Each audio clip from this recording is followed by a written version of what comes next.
How you doing? The dream. All right.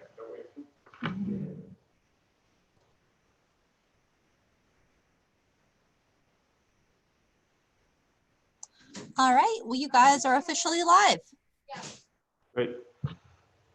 I would like to call the Henrietta Town Board Workshop meeting for September 8th, 2020 to order. Please call the roll. Councilmember Barley, Here. Councilmember Stafford. Oh, I can't hear. Are you on your mic?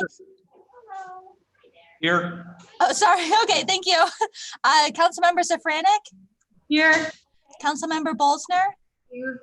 Supervisor Schultz. Here. So we'll begin with the Pledge of Allegiance.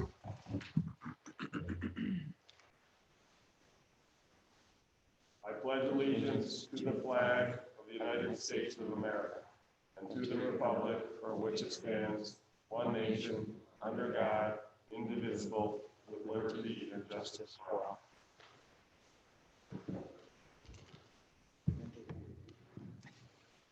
Did you hear me then?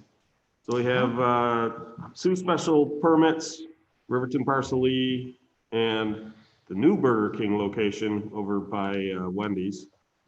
And then we have three public hearings. One is the proposed law to set the residency requirements for town officers. And then two are the violations or unremedied code violations. I will get Bill to check today. I haven't gotten through all my emails, so he may have responded, but as of last week, they were not remedied. So we do not expect them to be remedied by the deadline today. Steve? On my way here. Yep. And neither one of them was. Yep. Kevin? Bill went out today, took some pictures. Nothing has changed. All violations are still there. Okay. As expected. Okay, thank you. Okay. Any questions on any of those?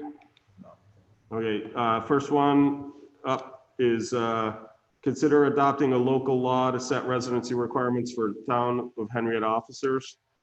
You know, basically we sent that around, looked at it. I don't know if you had any questions. Just one question. We have a 25-mile radius on this, regardless of what county, right? That's up to us. That's the way it is currently written. Okay. This, what you're saying in this though is 25-mile radius from Monroe County, not a 25 mile. No, all the 25-mile radius from the town or living in Monroe County, correct? correct. That's for the people who don't have a, I forgot what term I used. On-call component. An on-call component where they have to respond in a, or, you know, reasonable amount of time. All right, then I must have read it wrong because I thought the people on call, it said they could be in Monroe County or 25. So miles. we did, that's one of the discussions that, you know, at the public hearing that I do want to have is for the folks on call right now, it does say Monroe County or 15-mile radius. Do we want to just make that 15-mile radius? Because if we allow all of Monroe County, they could be, I think it's up to 28 miles away. Could be out in Sweden or something. Right. So the way it was written currently is the or, but in initial discussions, we talked about dialing it just to the 15-mile radius, which I would be good with. I just didn't want to make the change with, my thought is we'd have that discussion at the public hearing and amend as necessary. You know, Does all of Henrietta fall within the 15-mile radius? oh yeah. Oh, uh-huh. Yeah. 15 miles, I mean, gets you almost out to Victor. Okay. And basically to, you know, essentially one throughway exit in each direction, all the way up through the city. But it's basically anywhere you can get to, again, it's out to Spencerport. I forgot where it goes up. It might even reach all the way up to Webster, I'm not sure. But 15 miles is actually a decent clip. So our radius is from the town hall. From Town Hall, Yeah. correct. And that's by the way the crow flies, that's not driving. That's by the way the crow flies. We don't want to try to do. Yeah. Right. by No, drive, it's, yeah. Do we have any employees that currently work outside that radius? Who are in an on-call, not that I'm aware of. We have employees that work out. So I mean, this is for officers. It doesn't, so we have employees that live much farther than that. They live farther than some who live farther than 25 mile, but they don't have an on-call component. So their commute time is longer. So if it comes up to the point where they're applying for an officer's job, if it comes to that. They would, Right. they would have to be compliant. That's correct. I mean, it's just like if somebody wants to run for any of the boards, they have to be a town of Henrietta resident. Okay. There are, and again, one of the other things that we made clear is if the civil service requirement requires that they be a Monroe County resident, then Yeah, if you- they would still have to be within the radius if it's the on-call component, but they would also, in other words, they couldn't live in Livingston County, for instance, or again, that 15 mile does, I believe, clip part of Ontario County even. But the 25 mile definitely does. Again, it's not a far drive out to Farmington, for instance, Right. because you're right down the expressway. I'm just thinking when I read it, either within Monroe County or 15 miles, Monroe County is, I mean, if you go to the other end of Webster, it's longer than, it's 45 minutes out there from here. Yeah, and again, the farthest corner is the northwest. I don't know if was it Hamlin or Sweden? Right, I mean, you're Oh, talking it's out from here there. almost an hour to get Right. up here, so. That's why when I saw the Monroe County or. Right. Right. So that's how I'd originally written it and then realized afterwards we should narrow it down. But rather than edit it after we first put it out, I figured we would do that at the public hearing. Okay. I'm fine Okay? Yep. Number 4.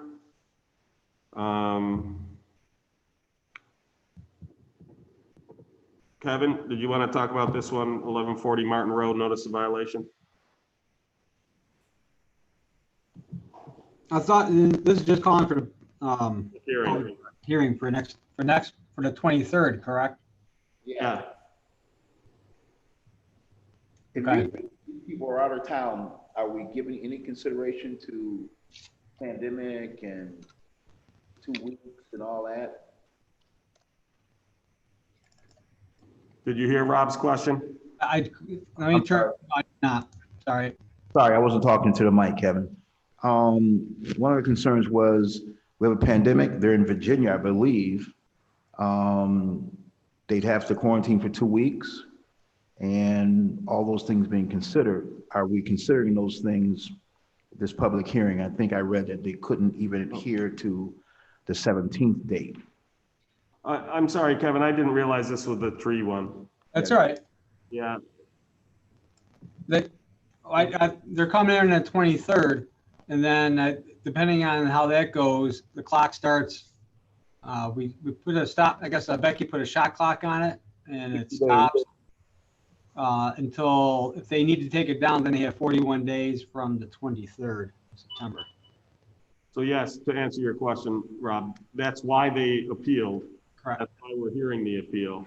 Now, again, they didn't know at that point whether they would have looked into it enough.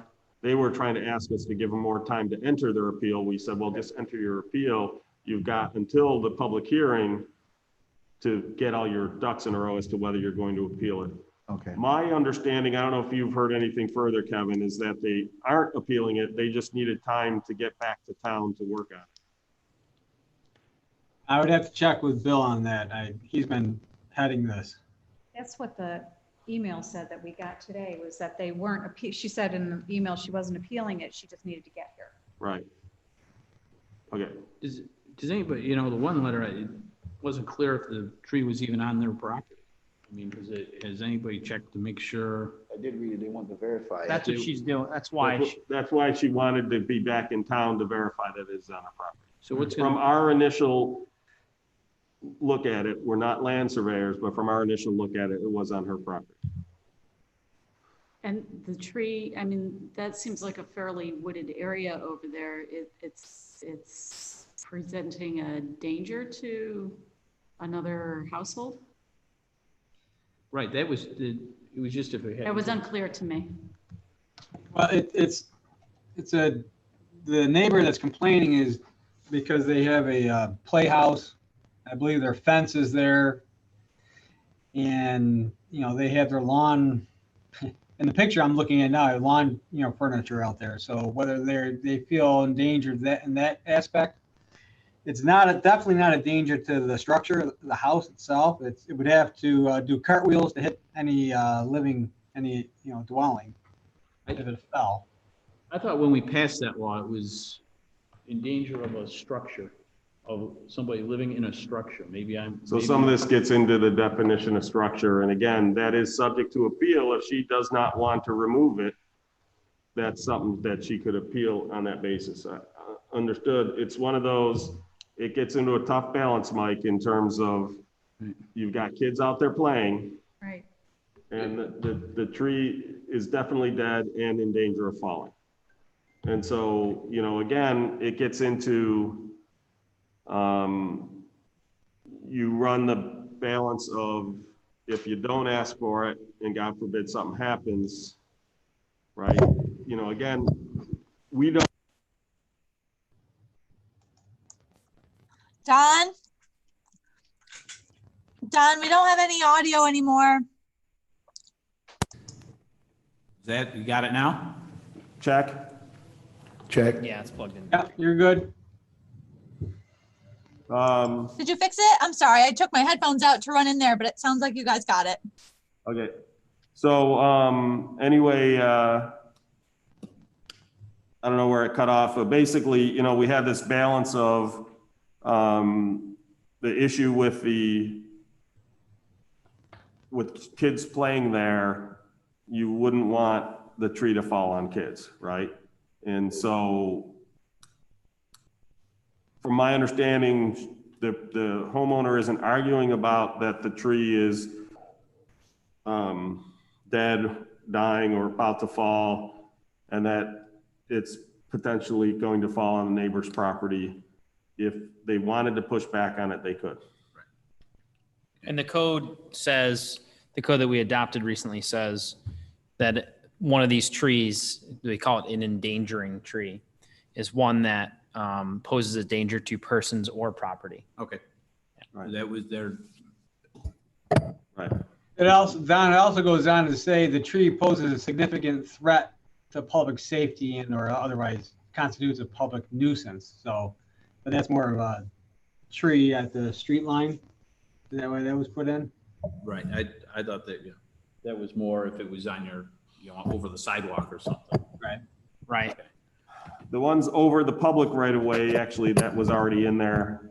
That was in the already existing code. We just didn't have, we could only deal with it if it was endangering the public right of way. If it was endangering, a private property, we didn't have that capability. But any other questions on that one?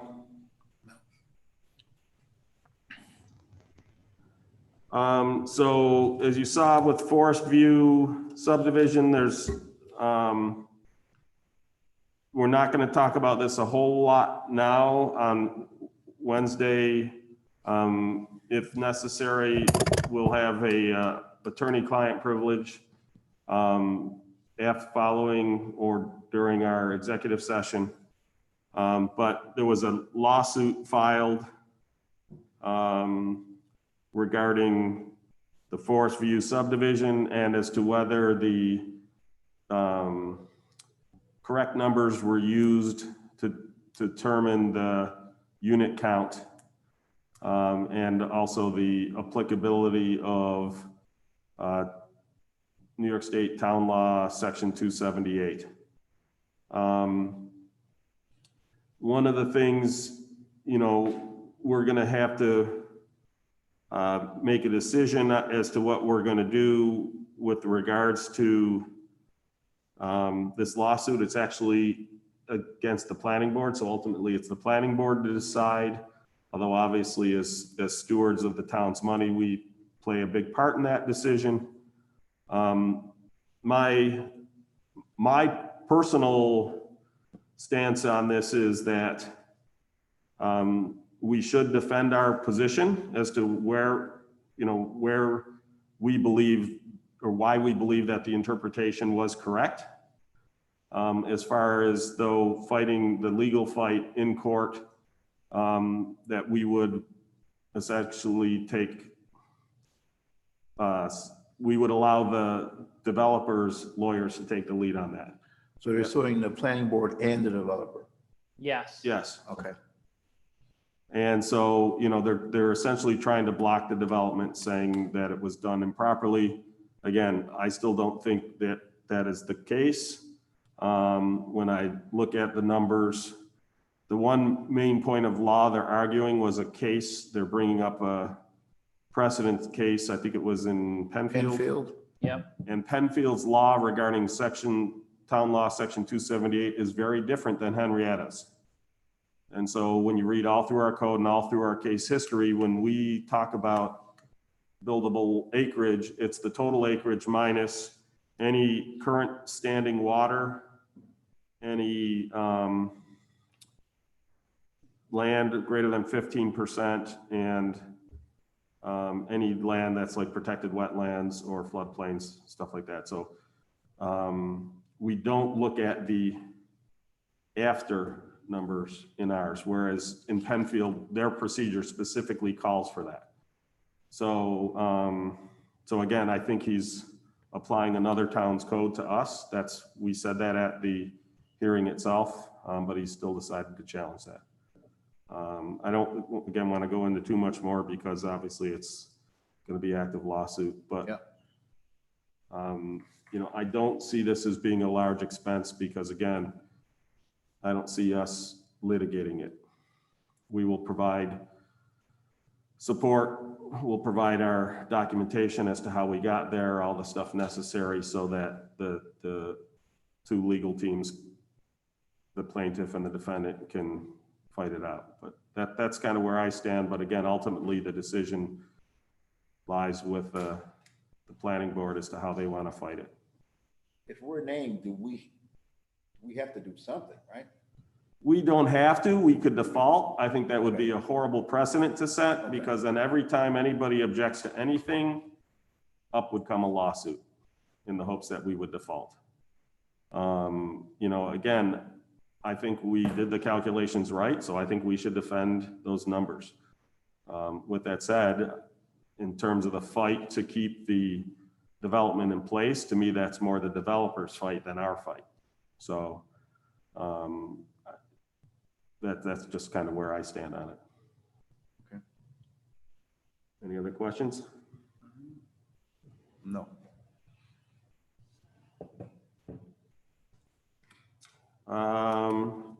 Incentive zoning and solar law. So some of you will remember back I was trying to get to the right.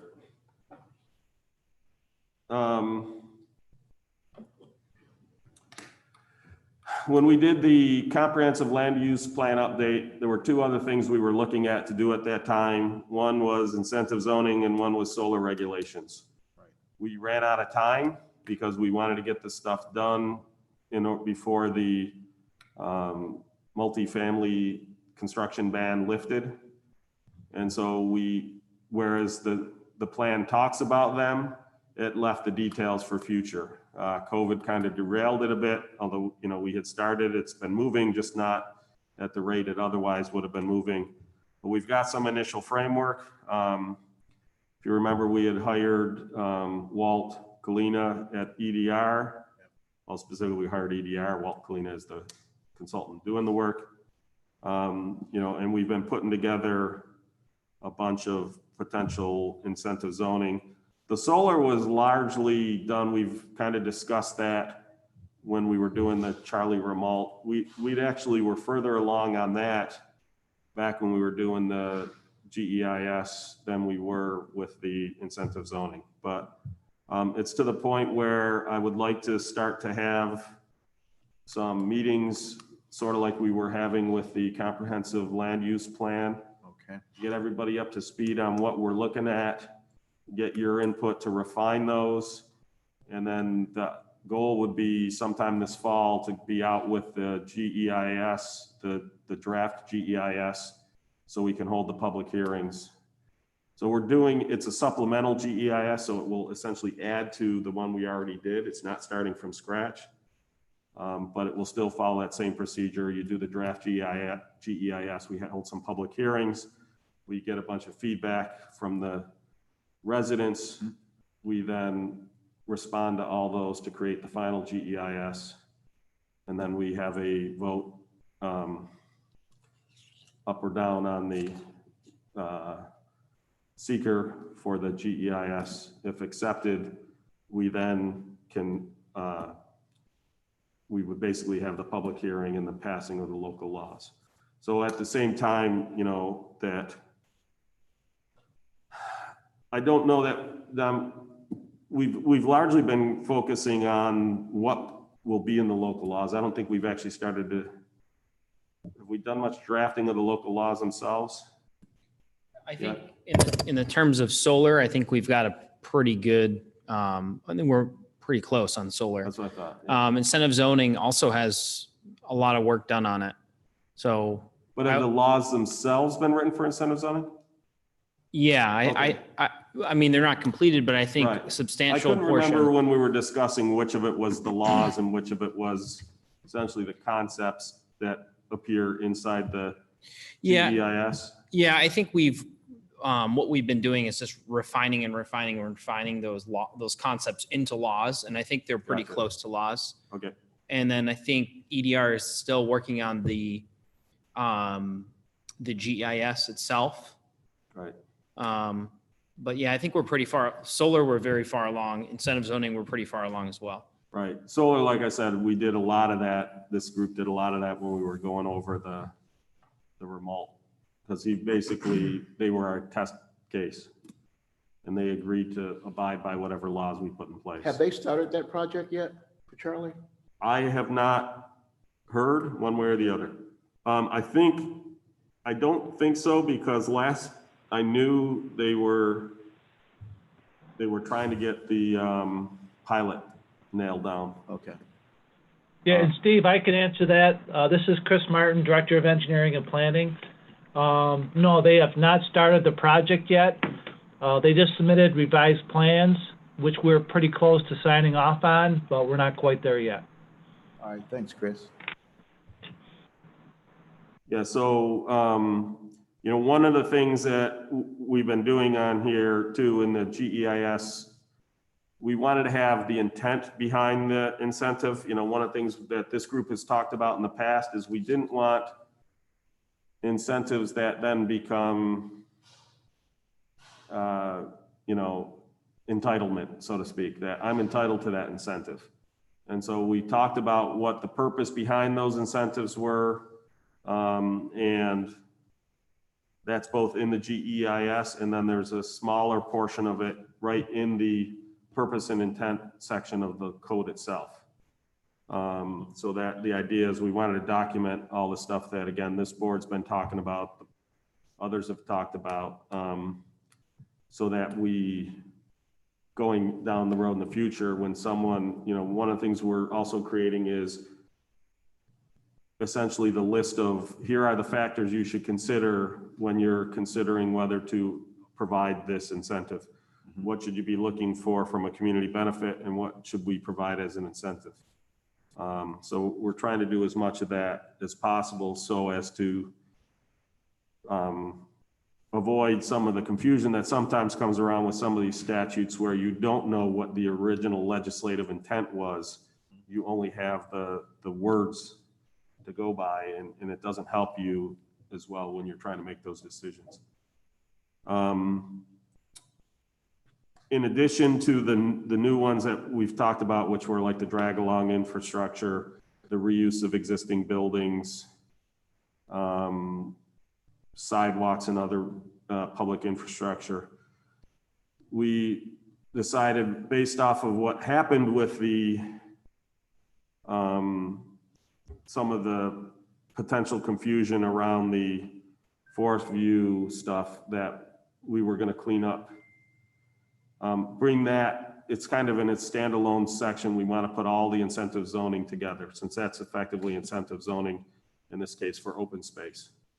And so we're putting that in, and one of the things, again, we're clarifying the procedures going forward so that there's no confusion, because one of the things in there too is there is a table that talks about minimum acreage per lot. Uh-huh. And if you look at it, so the one, it has a target acreage of, or target open space of 65% open space. At which point you get 0.35 units per acre.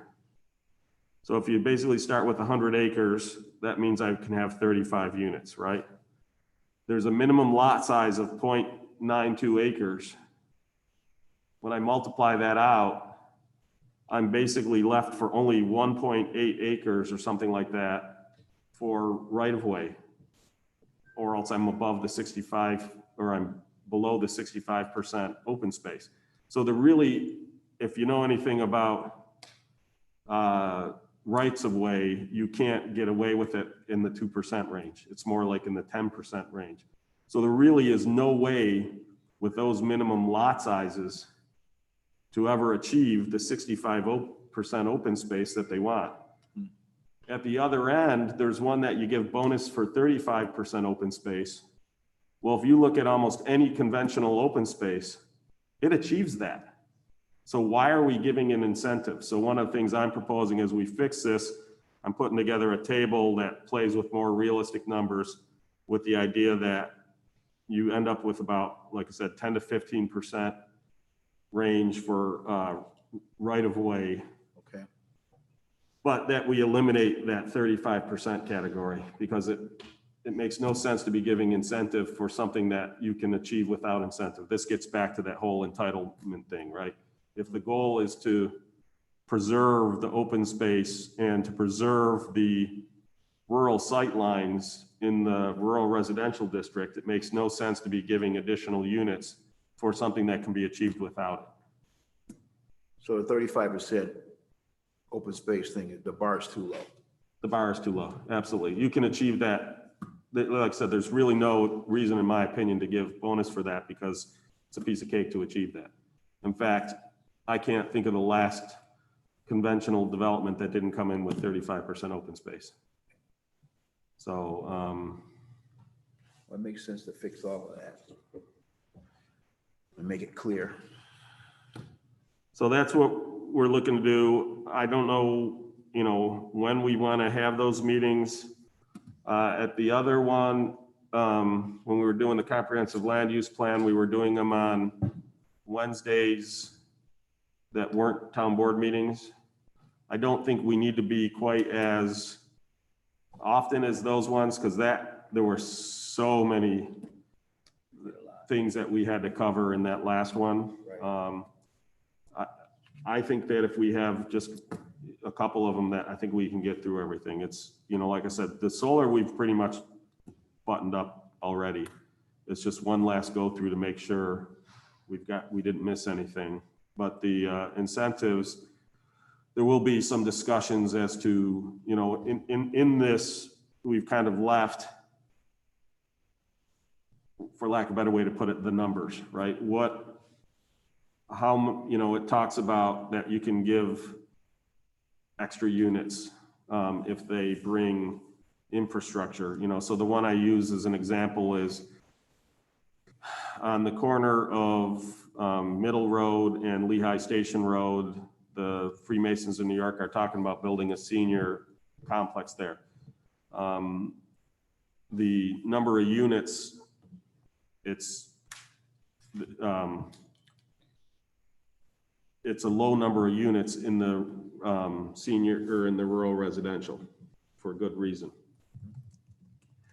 One of the things we've talked about, though, is we're trying to convince them to essentially bring water and sewer up Middle Road, because there's a bunch of houses there that don't have it. That's going to be more expensive than bringing it the other route. Right. So what can we offer to them to essentially encourage them to spend more money in order to help a bunch of residents along the way. That's kind of the idea of this. And so, you know, what we haven't figured out is this, as I was talking about, we want to put in that guidance. How many extra units is that worth? I don't know. That's the kind of discussion we're going to want to have as a team and figure out, you know, give us and future boards some guidance on what should those numbers be. You know, should we put a maximum? I think we ought to. There should be a maximum amount. You know, and that maximum can be expressed as a percentage, so that, because again, different zoning districts have different densities allowed. So rural residential has the lowest density for multifamily dwellings, and it's only senior multifamily dwellings is all that's allowed in rural, which this development by the Freemasons is. So like I said, those are the kinds of things we're going to have to discuss. What do we offer people, you know, who reuse long dormant buildings, right? We always hear people say, why did you choose Joe's Crab Shack for Chick-fil-A? Well, as you know, we don't get to make that decision. That one happens to be a reused building, although I wouldn't call it long empty. Right. But the point is, we don't get to decide. However, we can incent developers to go out and redo these buildings. And the reason someone might say, well, why do you need incentives? Because often it is cheaper to build new than it is to restore an older building. But obviously there is a community benefit to restoring an old building. For one, it means I no longer have the eyesore of that old building. And number two, it means that I'm not plowing under open space. So if there's a community benefit and you want to encourage developers who generally act in their own self-interest, actually most people act in their own self-interest, I won't just pin that on developers. If you want to convince them to align to the community's interests, then that's the whole idea of an incentive zoning. So those are the kinds of things that we have to look at. So like I said, we have the categories, we have the types of things that we can accept as community benefits. What we haven't done is what I'll say is the hard questions of what are those numbers. So I'll have Maribeth, you know, reach out as to what we, you know, from a scheduling standpoint. Any other questions on that? No. 8 and 9, there were no questions. Go ahead. Oh, you had one? Sorry, I thought we were looking at, that you were on number 6 or number 7. Oh, I jumped past, I had already check marked it. Sorry, that was my 7 and mistake. 8. 7, yep. Forest View subdivision. Right.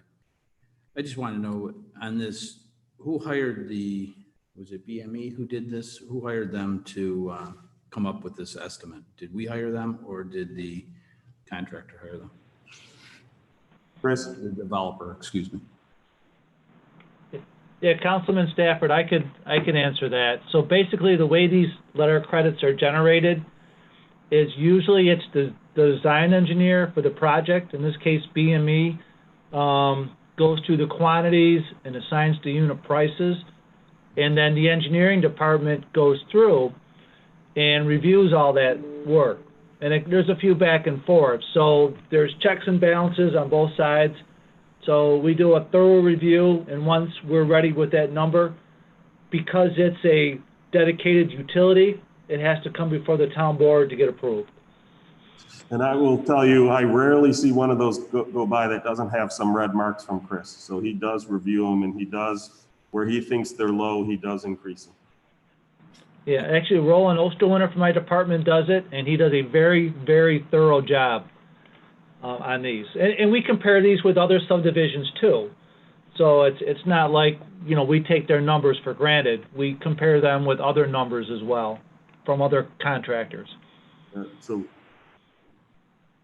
the same thing on the back end where they're starting to draw down, again, same thing. I often see and whether they're from Chris himself or from someone on his staff, I get them from Chris. It's, like I said, they do go through them with a pretty fine tooth comb. Now, again, we've modified some procedures since then based on some learnings, you know, so like one of the things we used to do is when binder was done, we would release binder, the binder portion. We're not doing that because of what we've seen in a number of developments where it took so long to get the top coat down, the binder started to break up. And then the money left for top coat wasn't enough. If they walked away from it, it wasn't enough to cover us fixing the binder. But like I said, I do know that Chris and his team do go through these and look through them to make sure. Again, other than that incident with the binder breaking up, I can't think of a time where there were insufficient funds. It's not to say that it hasn't happened here or there, but it certainly is not common that it happens. Thank you. Usually we get the other stuff. They'll see that number and they'll say, I've got to tie up all that money. But, you know, that's the size of the project. That's what they've got to do. Anything else on that one? Like I said, 8 and 9, the pump generator and the assessors will just cover at the town board meeting. So appointment of board members, in the packet. Let's see, I can get past all the long, there we go. 8, 9. Okay, so what you'll see is the current board members, for the various committees. An orange highlight basically means somebody that is potentially, it's either a vacancy or it's a position that expires at the end of this year. So, you know, as I said in an email, the process, or and Jenny wrote it out in further details. You know, she's got the process by which we follow. You know, one of the things that, if a position's open for reappointment or there's a new appointment for the full term length, you know, basically this fall we advertise for those positions. We take the resumes, and then the team that reviews them, it's typically myself, the chair of that particular board, and then the town staff liaison to that board. We do the initial review. We'll do interviews of the people who are interested. You know, so first thing we do is make sure that they are eligible for those boards, because that's not always the case. Then we schedule interviews, we interview the people, and then the idea is that group makes recommendations based off of those interviews. So that team makes recommendations, and it's up to this board to then appoint them or not appoint them. If the position opens up for an unexpired term, sometimes we have people who have kept, you know, they'd previously been interested, they'd previously been interviewed, or they previously served on the board. That's actually quite a common one. And we reach out to those individuals to ask them to fill the remainder of the term. If there are no known interested people, we do advertise and do the whole process, but usually in the mid-year, especially as we, you know, it depends. If it's in the beginning of the year in a January or February, or if it's, you know, year 2 in a 7-year appointment, we're going to go through the whole process. If it's for 3 or 4 months left in an existing term, we will typically do the shortened process where we reach out, you know, use somebody who, again, has served on the board, and find out if they're interested. So I'll note that for the library board of trustees, we do it by resolution, but it's the library board and staff who makes this decision.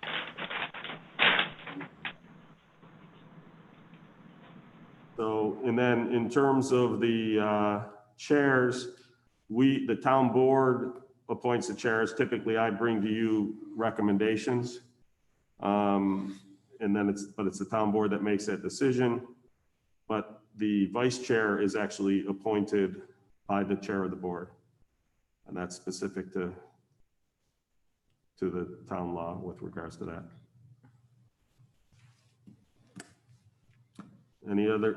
Any questions on that process? So if there's somebody that's interested in serving on a board, should we encourage them to send you a letter of interest at any point? At any point, absolutely. And what we do is, if there isn't a current opening, we hold on to those. So preferably if they include an email, that's the best bet, because then we can send an email blast out when the time comes to see if they're still interested. Okay. But yes, at any time, if you hear people of interest, we take their names. Definitely have them come to me or to the town clerks. And then, like I said, we keep that list, so we have, we've found that if you collect them over the year, you get better results at the end of the year. Yeah. Mm-hmm. So, in terms of the position, the particular vacancies that we'll be considering, there were two, essentially retirements. In fact, I think it's the same person who was serving on two different boards. For the Youth Advisory Committee, we are below the required number if we don't appoint the person, if we don't appoint someone. So we need at least, there are currently two vacancies. There's a shift or a term that ends on 2020 and one that ends on 2021.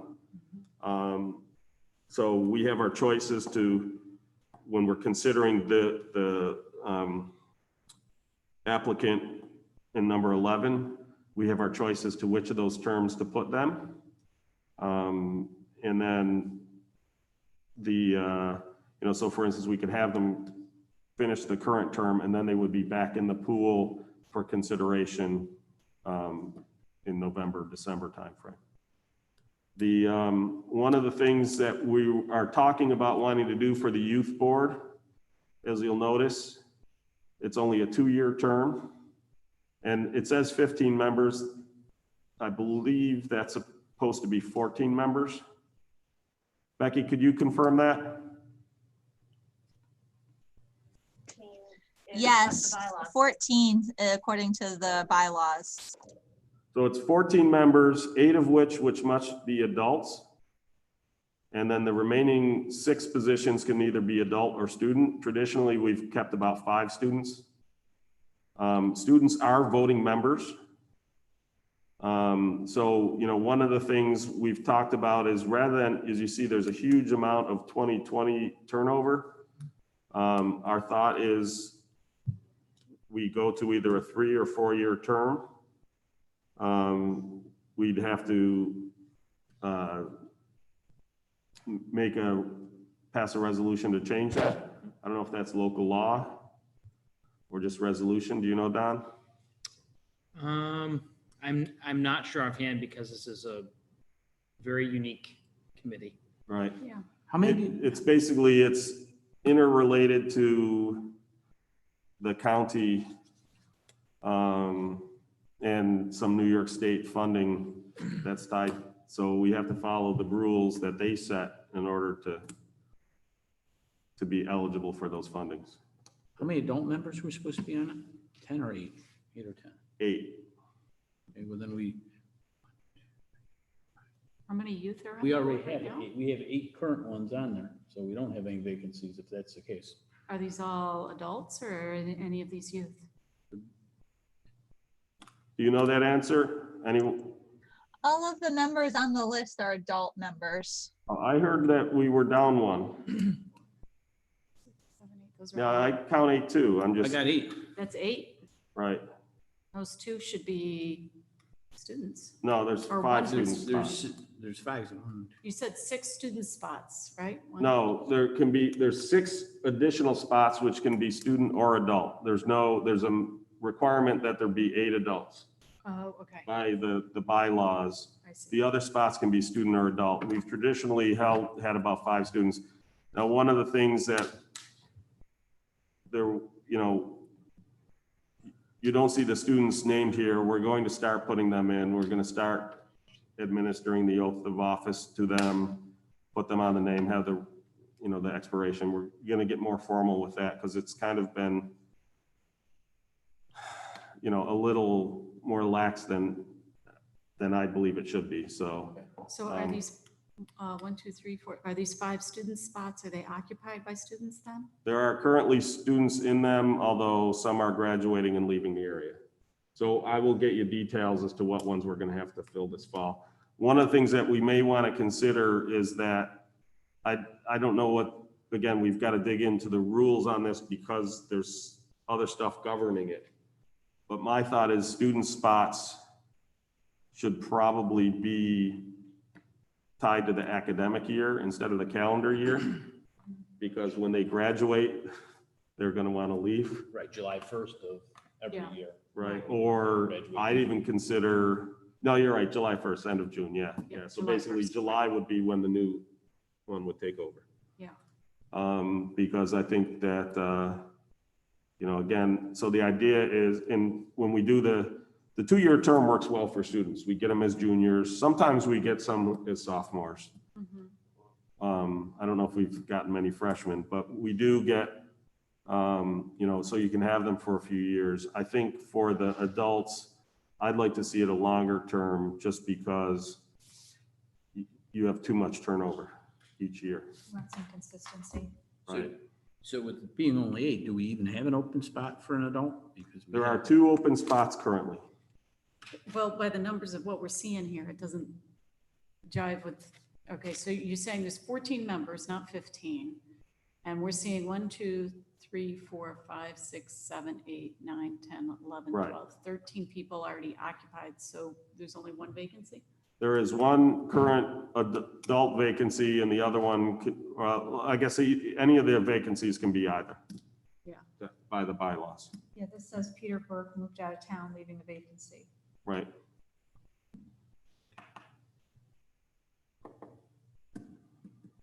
I swear that we were down 1 from the 8, but I guess not.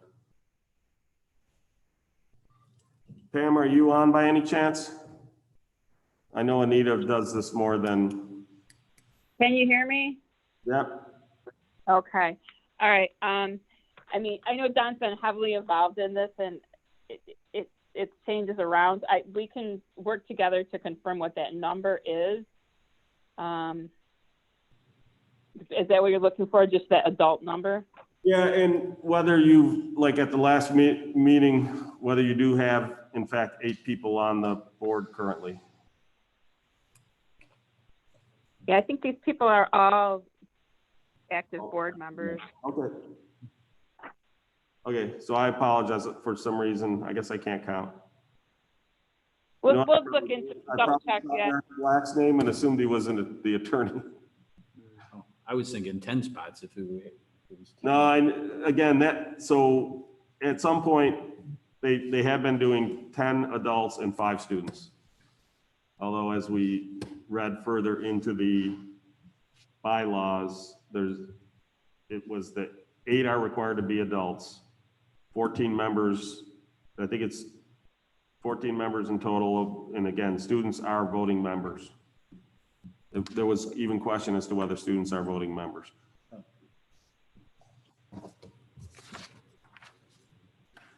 Okay, so we'll get some clarity in that for tomorrow. We'll verify the numbers. But then, you know, as you can see, we also have an opening on the Parks and Rec Board. And Pam has a name potentially to fill out the remainder of that term.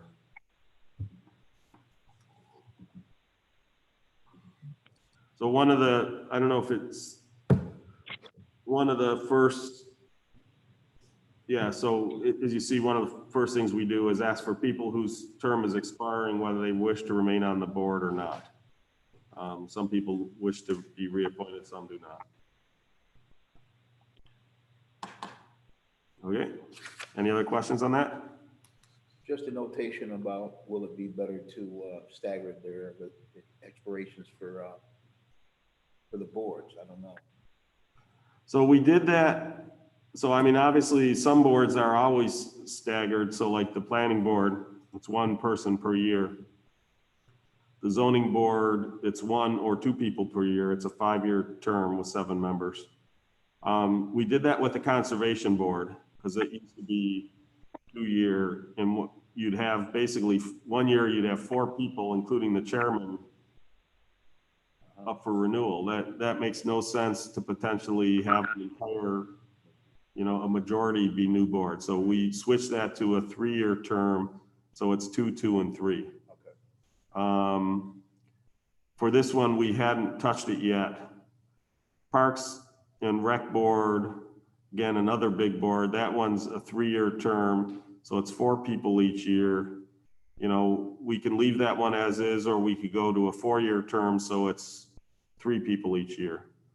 But at least again, with the 3-year term, it's not a majority of the board that overturns each year. That's where it becomes problematic. Yeah, with the 2-year term, you're losing half the board every year. Every year. Exactly. And then when you throw in the people who, drop out because of a change in situation, Right. it's typically more than half the board. That's a really big board anyway. Right. Okay. Yep, thank you. I think we did the same thing with the Historic Site Committee too. Is that correct, Becky? That we extended it, we went to 4-year? It's actually been a 4-year term, but we fixed the expiration dates. We had a similar thing with half the committee all at one time. Okay. So it was a 4-year term. We made some that were appointed to a 3-year term to get them in line with the 2 people each year. Gotcha. Okay. Yeah, it just, like I said, it just works better if you're not turning over a huge chunk of your board. Provides for better continuity.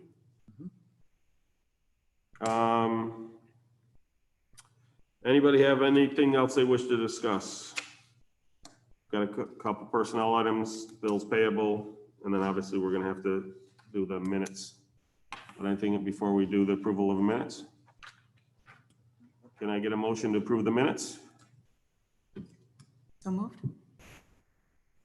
Want to say the meeting date? Seconded. I'd like to make a motion to approve the minutes from the August 17th, 2020 Town Board Workshop meeting. Second. Any discussion? Hearing none, please call the roll. Councilmember Barley, Aye. Councilmember Stafford, Aye. Councilmember Safranek, Aye. Councilmember Bolsner, Aye. Supervisor Schultz. Aye. So at this point, I will be making a motion that we move to executive session for matters relating to the employment of a specific employee, and that we will adjourn straight from that meeting. So once we make the motion to move to executive session, we would end the live stream. There'd be no point in keeping it going since, again, we'll adjourn straight from the executive session. Any other discussion before I make that motion? So I move that we adjourn to executive session for matters relating to the employment of a specific employee, and that we will adjourn directly from that executive session. Second. Hearing no objections. So moved.